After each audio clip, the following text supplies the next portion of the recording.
أعوذ بالله من الشيطان الرجيم بسم الله الرحمن الرحيم وإذا جاءهم أمر من الأمن أو الخوف أذاعوا به ولو ردوه إلى الرسول وإلى أولي الأمر منهم لعلمه الذين يستنبطونه منهم ولولا فضل الله عليكم ورحمته لاتبعتم الشيطان إلا قليلا۔ یہ لوگ جہاں کوئی اطمینان بخش یا خوفناک خبر سن پاتے ہیں تو اسے لے کر پھیلا دیتے ہیں، حالانکہ اگر یہ اسے رسول اور اپنی جماعت کے ذمہ دار افراد تک پہنچائیں تو وہ ایسے لوگوں کے علم میں آ جائے جو ان کے درمیان اس بات کی صلاحیت رکھتے ہیں کہ اس سے صحیح نتیجہ اخذ کر سکیں۔ تم لوگوں پر اللہ کی مہربانی اور رحمت نہ ہوتی تو تمہاری کمزوریاں ایسی تھی کہ چند لوگوں کے سوا تم سب شیطان کے پیچھے لگ گئے ہوتے۔ فقاتل فی سبیل اللہ لا تکلف نفسک وحرز المؤمنین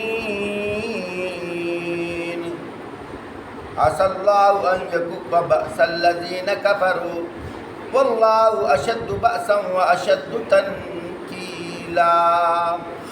بس اے نبی صلی اللہ علیہ وسلم تم اللہ کے راہ میں لڑو، تم اپنی ذات کے سوا کسی اور کے لیے ذمہ دار نہیں ہو، البتہ اہل ایمان کو لڑنے کے لیے تیار کرتے رہو۔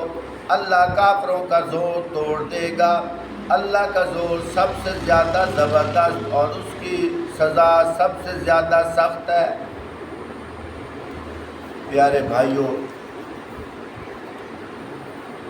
ان آیات کے اندر شان نزول ہے وہ یہ ہے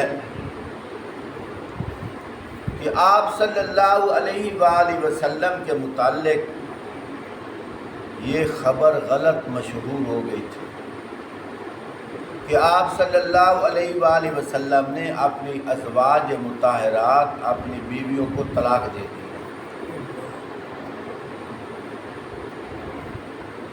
بس منافقوں نے یہ خبر پھیلا دی بغیر تحقیق کے، یہ سب میں ہلچل مچ گئی، بات ہونے لگ گئی، حتیٰ کہ صحابہ اکرام مسجد میں افسردہ بیٹھے ہوئے ہیں۔ اوپر سے حضرت فاروق اعظم رضی اللہ تعالی عنہ آئے، انہوں نے پوچھا خیر تو ہے، آج کیسے بیٹھے ہو؟ صحابہ نے آگے بتایا کہ ہم نے اس طرح خبر سنی ہے تو ہم پریشان بیٹھے۔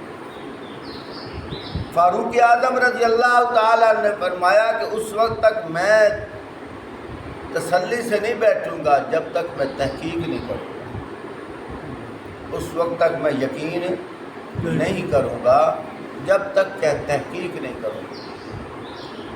فاروق اعظم رضی اللہ تعالیٰ عنہ آپ صلی اللہ علیہ وآلہ وسلم کے پاس تشریف لے آئے اور آپ صلی اللہ علیہ وآلہ وسلم سے پوچھ لیا کہ یا رسول اللہ صلی اللہ علیہ وآلہ وسلم، کیا آپ نے اپنی بیویوں کو طلاق دے دی ہے؟ آپ صلی اللہ علیہ وآلہ وسلم نے فرمایا نہیں۔ فاروق اعظم رضی اللہ تعالیٰ نے عرض کی یا رسول اللہ صلی اللہ علیہ وآلہ وسلم، بہ تو یہ خبر پھیلی ہوئی ہے۔ تو جب آپ صلی اللہ علیہ وآلہ وسلم نے فرمایا میں نے تو طلاق نہیں دی، تو فاروق اعظم رضی اللہ تعالیٰ نے آ کر اپنے دوسرے ساتھیوں سے فرمایا آپ صلی اللہ علیہ وآلہ وسلم نے تو طلاق دی نہیں ہے۔ تو پھر دوسرے ساتھیوں کو بھی اطمینان ہوا۔ تو اس لیے اللہ پاک فرما رہے ہیں کہ صرف یہ واقعہ، اس واقعے کے بعد یہ حکم فرمانا صرف وہاں تک محدود نہیں، یہ حکم اب قیامت تک کے لیے ہے کہ سنی سنائی بات پہ یقین نہیں کرنا چاہیے اور آگے پھیلانی نہیں چاہیے جب تک اس بات کی تسلی نہ ہو جائے۔ ایک روایت کے اندر آتا ہے آپ صلی اللہ علیہ وآلہ وسلم نے ارشاد فرمایا کسی انسان کے جھوٹا ہونے کے لیے اتنا ہی کافی ہے کہ وہ ہر سنی سنائی بات بغیر تحقیق کے آگے بیان کر دے۔ ایک اور حدیث پاک کے اندر آتا ہے یعنی جو آدمی کوئی ایسی بات بیان کرے جس کے بارے میں وہ جانتا ہی نہیں ہے کہ یہ جھوٹی ہے یہ سچی، تو وہ جھوٹوں کے ساتھ ہی شامل ہو جائے گا۔ یعنی ایک وہ آدمی جس کو پتہ چل گیا کہ یہ بات جھوٹی ہے پھر آگے بیان کر رہا ہے، فرمایا اس نے دو جھوٹ بولے ہیں۔ ایک تو یہ ہے کہ وہ بات جھوٹی ہے، دوسرا کہ جھوٹی بات کو پھر آگے پھیلا رہا ہے، یہ دو جھوٹ بول رہا ہے۔ ایک حدیث پاک کے اندر آتا ہے آپ صلی اللہ علیہ وآلہ وسلم نے ارشاد فرمایا من کذب علی متعمدا فلیتبوأ مقعدہ من النار، فرمایا جس نے جان بوجھ کر میرے اوپر جھوٹ باندھا، فرمایا کہ وہ اپنا ٹھکانہ دوزخ میں بنا لے۔ کیا مطلب کہ میری طرف سے حدیث ہے ہی نہیں، اپنی طرف سے گھڑ کر حدیث بنا کر منسوب کر دی حضور صلی اللہ علیہ وسلم کی یہ حدیث ہے، فرمایا وہ جہنمی ہے۔ اب کتنے ایسے واقعات ہیں، آج ہر دوسرے تیسرے آدمی کی جیب میں ٹچ موبائل ہے۔ رمضان شریف کے آنے سے 15 دن پہلے نعوذ باللہ معاذ اللہ آپ صلی اللہ علیہ وسلم کی طرف منسوب کر کے ایک روایت گھڑی جاتی ہے۔ کیا روایت؟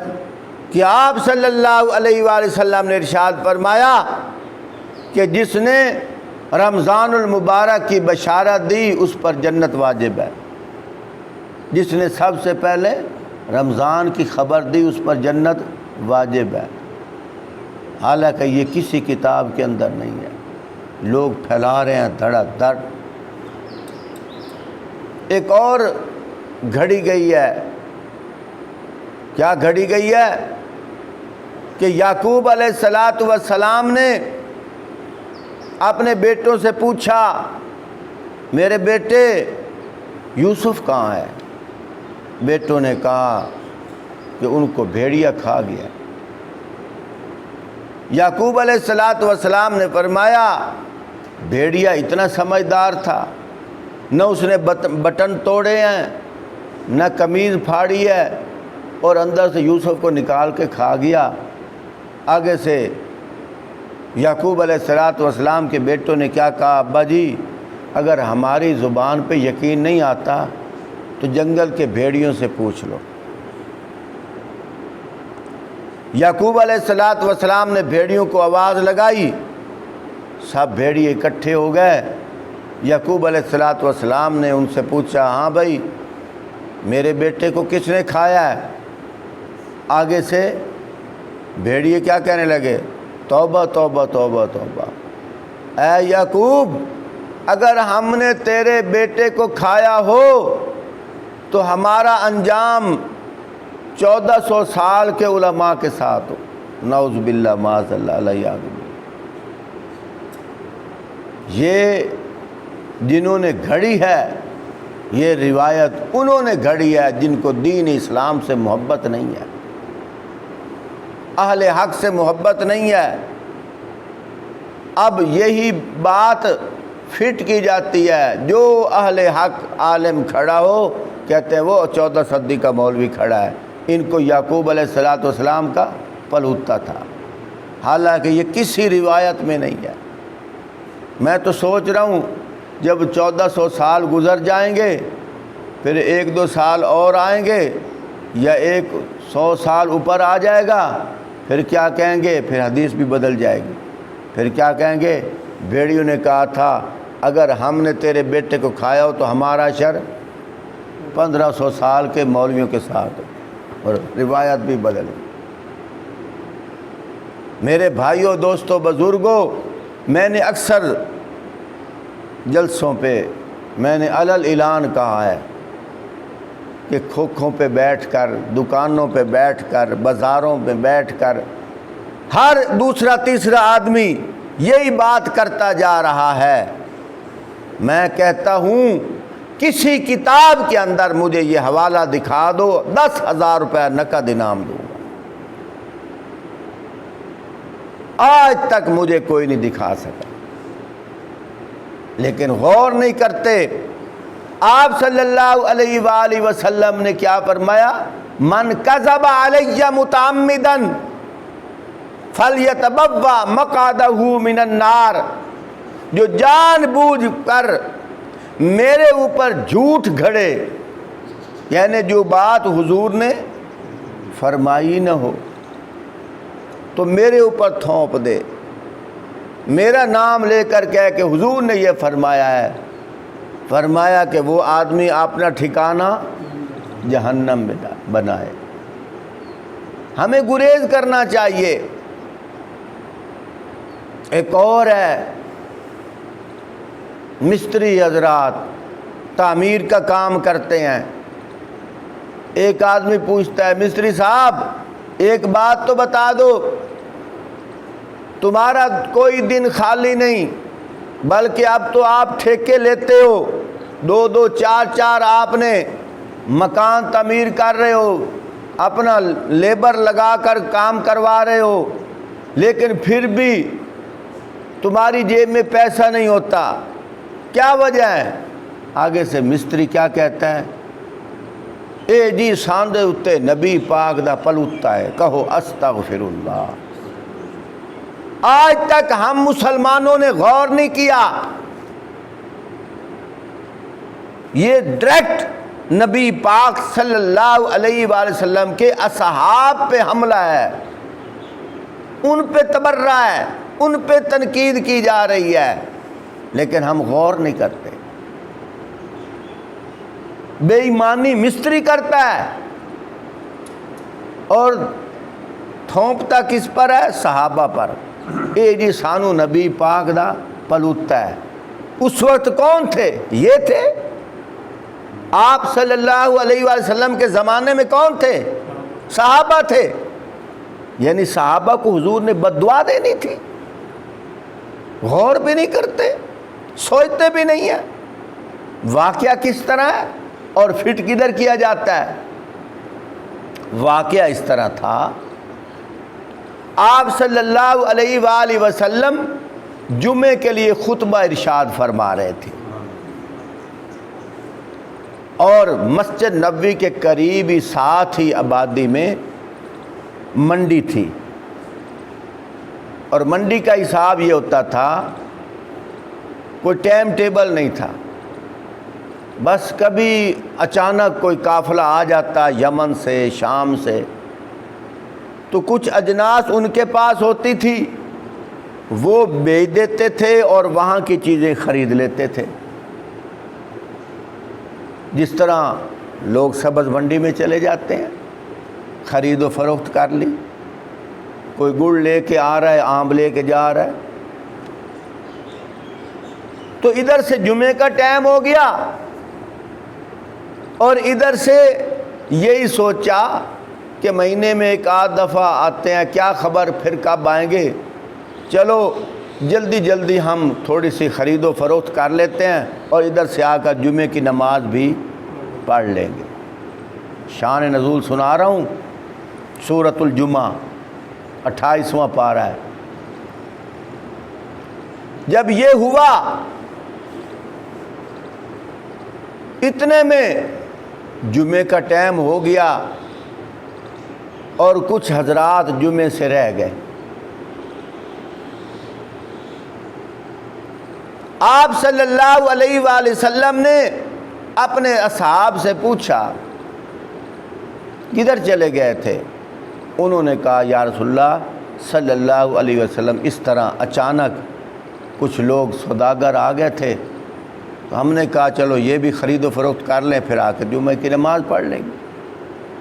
آپ صلی اللہ علیہ وآلہ وسلم نے فرمایا تم ادھر گئے تھے، پیچھے سے اللہ نے جبرائیل امین کو بھیجا ہے، اللہ نے حکم نازل فرمایا ہے، یا ایھا الذین آمنوا اذا نودی للصلاۃ من یوم الجمعۃ فاسعوا الی ذکر اللہ وذروا البیع۔ اللہ پاک نے حکم ارشاد فرمایا ہے، اللہ پاک فرماتے ہیں اے ایمان والو، یا ایھا الذین آمنوا، اے ایمان والو، اذا نودی للصلاۃ، جب تمہیں آواز دی جائے نماز کے لیے، فاسعوا الی ذکر اللہ، ہاں یا ایھا الذین آمنوا اذا نودی للصلاۃ من یوم الجمعہ، اے ایمان والو جب تمہیں جمعے کی نماز کے لیے بلایا جائے، فاسعوا الی ذکر اللہ، اللہ کے ذکر کی طرف دوڑ پڑو۔ اللہ کے ذکر سے کیا مراد ہے؟ جمعے کی نماز۔ اللہ کے ذکر کی طرف دوڑ پڑو۔ آگے کیا فرمایا؟ وذروا البیع، خرید و فروخت چھوڑ دو، خرید و فروخت چھوڑ دو۔ وذروا البیع، خرید و فروخت چھوڑ دو۔ یہ اللہ پاک نے قرآن پاک کے اندر ارشاد فرما دیا۔ یہاں تو کوئی پلوتے والی بات بھی نہیں، کوئی بد دعا والی بات بھی نہیں، بس اتنا ہی فرمایا فاسعوا الی ذکر اللہ وذروا البیع ذالکم خیر لکم ان کنتم تعلمون۔ فرمایا یہ تمہارے لیے زیادہ بہتر ہے اگر تم جانو۔ اتنا فرمایا ہے، فرمایا کہ جب جمعے کی اذان ہو جائے خرید و فروخت کرنا حرام ہے، کیونکہ قرآن میں آ گیا۔ جمعے کی اذان ہو جائے، اب اللہ کا قانون ہے کہ خرید و فروخت کرنا حرام ہے، یعنی اب دکان پہ بیٹھنا ہے، اللہ کے حکم کو توڑ رہا ہے، اب جو کمائے گا بے برکتی ہوگی۔ تو یہ اتنا ہے۔ یہاں کوئی مستریوں کی بات آئی ہے؟ کوئی بات بھی نہیں آئی۔ تو مستری حضرات ڈائریکٹ سوچتے نہیں ہیں کہ یہ بات کرنے سے بات جانی کدھر ہے۔ یہ تو آپ صلی اللہ علیہ وآلہ وسلم کے اصحاب پہ تہمت لگ رہی ہے کہ آپ صلی اللہ علیہ وآلہ وسلم نے اپنے اصحاب کو کیا کیا؟ بد دعا دی۔ یہاں تو بد دعا والی بات بھی نہیں ہے، بات تو صرف اتنی ہے وہ چلے گئے تھے، پیچھے سے اللہ نے حکم فرما دیا، فرمایا آئندہ کے لیے اس طرح نہ کرنا، اتنا فرما دیا۔ پلوتے والی بد دعا والی بات بھی نہیں۔ دیکھو لوگ کس طرح حدیثیں گھڑ گھڑ کر فٹ کرتے ہیں اور بات کرتے ہوئے سوچتے بھی نہیں ہیں کہ یہ بات کدھر جا رہی ہے۔ مسلمان ہو کر نماز بھی پڑھتے ہیں، لیکن آپ صلی اللہ علیہ وآلہ وسلم کے اصحاب پر تبرہ کر رہے ہیں، ان پر تہمت لگا رہے ہیں کہ آپ صلی اللہ علیہ وسلم نے ان کو بد دعا دی تھی۔ مستری کچھ تو غیرت کر، کچھ تو سوچ، بے ایمانی تو کرتا ہے اور تبرہ صحابہ پہ کر رہا ہے۔ اللہ ہمیں سمجھنے کی توفیق عطا فرمائے۔